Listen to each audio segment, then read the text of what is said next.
Halo semuanya. Buat kamu, terutama Gen Z yang sering banget scroll media sosial, pasti udah nggak asing lagi kan sama ungkapan yang satu ini?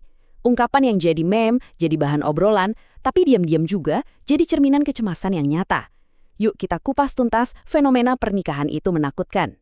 Yap, frasa marriage is scary ini ternyata lebih dari sekedar bahan bercandaan loh. Sumber yang kita bedah kali ini ngelihat ini tuh kayak puncak gunung es. Sebuah sinyal kegelisahan yang mendalam dari anak-anak muda tentang komitmen, masa depan, dan sebenarnya apa sih artinya jadi dewasa di zaman sekarang.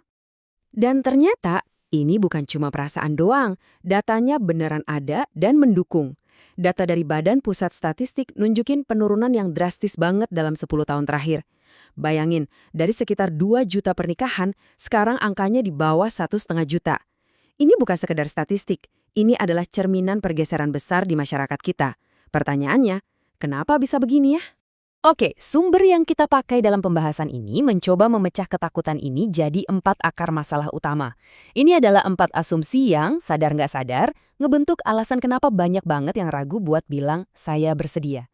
Yuk, kita bongkar satu persatu. Pertama, iya jelas, soal duit. Gimana ceritanya mau nikah kalau biaya hidup makin gila dan kerjaan juga belum tentu aman? Kedua, ada yang namanya trauma kolektif. Banyak dari kita tumbuh besar ngelihat perceraian atau KDRT di sekitar kita, jadi ada rasa was-was. Ketiga, standar sukses zaman sekarang itu diukurnya dari karir dan gaji, bukan lagi soal keluarga yang harmonis. Dan terakhir, yang paling Gen Z banget nih, takut kehilangan kebebasan. Ide buat hidup bebas tanpa komitmen yang berat itu menggoda banget kan? Nah, disinilah bagian yang menarik dari analisisnya. Menurut artikel ini, 4 ketakutan yang barusan kita bahas itu cuma gejalanya aja. Ada akar masalah yang jauh lebih besar, yang sifatnya sistemik, yang jadi penyebab utamanya. Jadi ini bukan lagi soal pilihan pribadi semata. Dan ini adalah diagnosis utamanya. Menurut sumber ini, biang keladinya adalah sistem yang mereka sebut sekuler kapitalisme.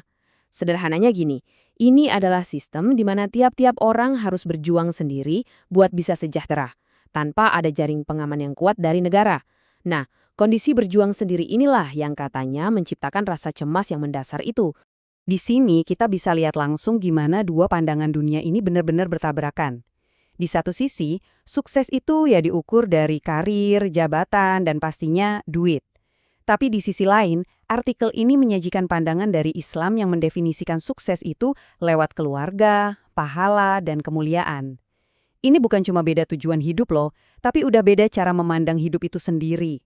Oke, setelah ngejelasin masalahnya, sumber ini nggak berhenti di situ. Mereka juga nawarin sudut pandang lain, sebuah kerangka alternatif untuk memahami pernikahan, yang akarnya dari ajaran Islam. Jadi, dalam pandangan ini, pernikahan itu bukan sekedar ya udah kontrak sosial atau hitung-hitungan ekonomi. Bukan, ia dipandang sebagai ibadah, sebagai sunnah Nabi, dan cara untuk menjaga garis keturunan serta fitrah kita sebagai manusia. Tujuannya jauh lebih dalam dari sekedar kebahagiaan individu. Dan untuk menggarisbawahi poin ini, artikelnya ngutip sebuah hadis yang mungkin kita semua udah sering dengar ya, bahwa menikah dengan pasangan yang baik itu ibaratnya menyempurnakan separuh agama kita. Ini nunjukin banget kalau dalam perspektif ini, pernikahan itu punya bobot spiritual yang luar biasa besar. Tapi argumennya nggak berhenti di level individu aja loh. Sumber ini ngambil langkah lebih jauh lagi. Mereka mengklaim bahwa prinsip-prinsip ideal pernikahan dalam Islam ini bakal susah banget diterapin kalau nggak ada sistem yang mendukung. Dan sistem yang dimaksud dalam teks ini secara spesifik disebut sebagai khilafah. Terus, gimana sih cara kerjanya sistem ini menurut pandangan mereka? Nah, negara di sini perannya itu kayak rain atau pengurus atau penjaga gitu. Tugasnya adalah menjamin kebutuhan dasar semua warganya, membuka lapangan kerja, terutama buat laki-laki sebagai pencari nafkah, memberi akses pendidikan dan kesehatan yang berkualitas, bahkan ngasih modal usaha. Intinya, menurut argumen ini, negara secara aktif membereskan akar kecemasan finansial yang kita bahas di awal tadi. Sekarang, mari kita coba tarik gambarnya jadi lebih luas lagi. Menurut argumen yang dipaparkan ini, isu takut nikah ini bukan lagi cuma soal pilihan personal kita, tapi udah menyangkut pertaruhan sebuah peradaban. Peringatan utamanya adalah ini. Ketika pernikahan dianggap menakutkan dan mulai dihindari oleh banyak orang, maka unit terkecil dari masyarakat, yaitu keluarga, bakal jadi lemah. Dan kalau fondasinya udah goyah, ya seluruh bangunan masyarakat dan peradaban kita bisa ikut terancam. Jadi, kita balik lagi nih ke pertanyaan awal, tapi dengan kacamata yang baru.